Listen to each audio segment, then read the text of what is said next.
Hi, my name's Evan, here at Sarah Laser. We have some of your samples here, and we've done a little bit of testing and figured out some good settings. We're going to show you a couple different ways of doing this with the LightWELD welding system. We're using the XR model. And we have not necessary for their application, but that's what we're using. Yeah, you don't necessarily have to have the XR. It's going to help you out with some of the thinner parts, getting better control, but you can do any of this with any of the LightWELD models. Yeah, so the XR, the benefit of the XR is it gives you deeper penetration on thicker materials, and it also gives you the ability to turn the power down a little bit more when working with thinner materials. But yeah, so this range of material you have here, though, is applicable to any of the LightWELD models. But I'm going to show you some things, some different kinds of ways of doing this. This will be one of them. You see, this is some testing we've done using modulation with the laser. So we're pulsing the laser at a set amount of times per second. And we can vary that and it'll change the appearance of the weld, but I'm gonna pretty much stick to one of those and then give you a smooth example also. At least for the video, when we ship you back some of these parts, we'll give you a little bit of more of a variety. But all right, so I'm gonna just hand hold these while I weld them. The setting that I'm on now is meant for this thickness of stainless here. So we're at about 550 watts, roughly a third of the way up our power. We have it modulating 4 times per second and at a 3mm width. And we have about 24 centimeters a minute as our wire speed. We like to go a little slower when we're doing this modulation setting around the tubes. It gives you some control, especially since we're doing this by hand currently. Yeah, you can do this on a rotary also. So here we go.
Look at the inside.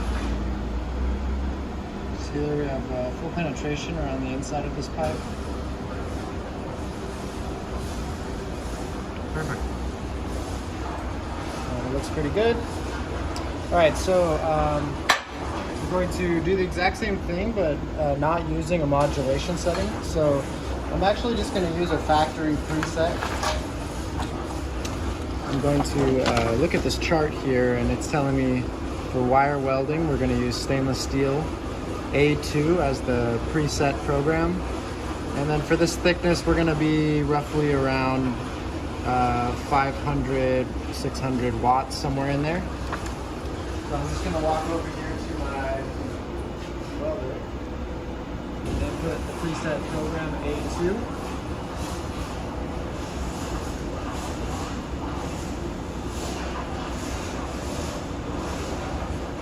Start at maybe 530. I'll give it a little bit of extra width here. And let's see, I'll speed up my wire speed a little bit.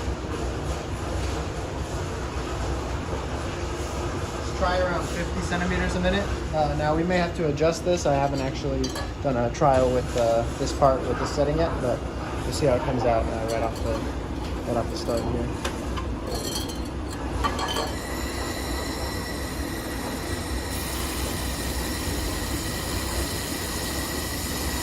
Seems to be absolutely perfect.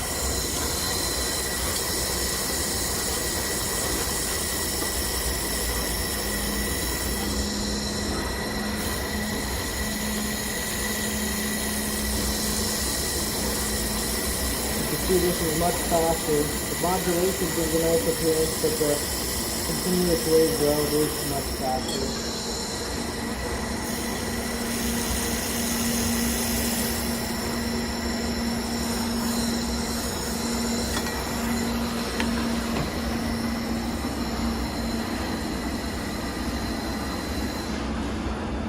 Still getting full penetration on the inside there. Now if we wanted to make a change to this, for instance, if we wanted to make it wider, maybe a little bit colder, we could also do that. So I'm going to go over to my settings and increase that 2 on the bottom to a 5, so it gets about 30% wider. And then I will turn the power down just a little bit, and we'll see what kind of change that makes. You might be fine with just widening it. Yeah, maybe I can just widen it. So 30% wider. We'll go a little bit faster. Just see what it does. Just to give you an idea of the change, what different changes will do.